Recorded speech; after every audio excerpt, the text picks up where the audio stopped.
go.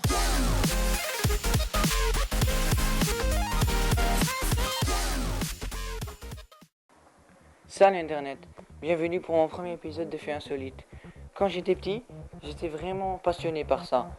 Je sais pas si vous aussi, mais je vous garantis que je vous ai choisi le meilleur du web dans plusieurs épisodes avec un jour d'intervalle. Donc sans plus tarder, accrochez vos ceintures, serrez-vous les dents. C'est parti dans quelques instants.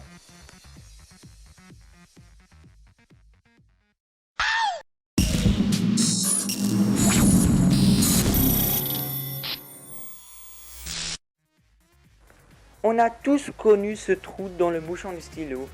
Pourquoi? À quoi ça sert? Ben tout simplement, c'est pour pas s'étouffer en cas d'avalement. Merci monsieur le créateur. Vous aimez manger? Vous êtes gourmand? Amoureux des bonbons? Vous allez être choqué de ce que je vais dire. Ces bonbons sont faits à base de coccinelle. Oui, l'insecte que vous voyez là. Et le colorant de ces bonbons est fait à base d'insectes écrasés. Pas mal, non?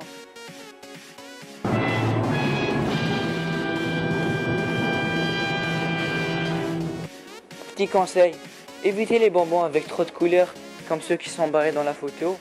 Et bon vomissement.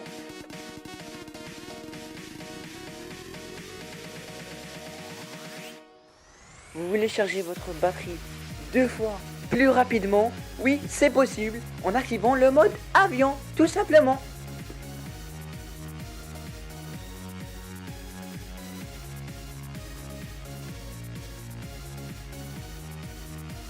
Vous êtes sûrement curieux de savoir quel est le rapport?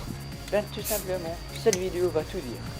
Cette femme, en Thaïlande, vend du coca dans des sacs en plastique avec un peu de glaçon. Pourquoi?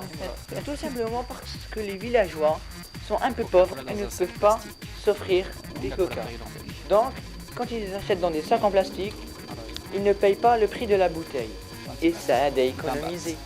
Coca a entendu l'histoire et a créé du Coca-Cola en sac en plastique, bien sûr. Ouvrons une parenthèse et changeons de sujet avec cette petite pause tuto café.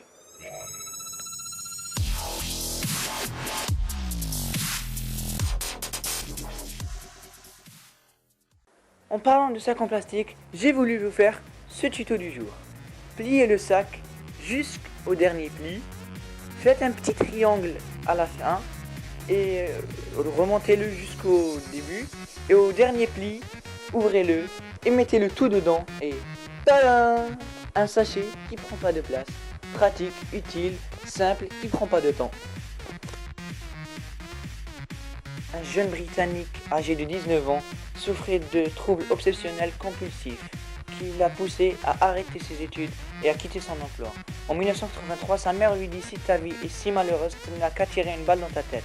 Choqué par les paroles de sa mère, cherchant la mort, va au sous-sol et met un pistolet de calibre 22 dans la bouche. Il appuie sur la gâchette.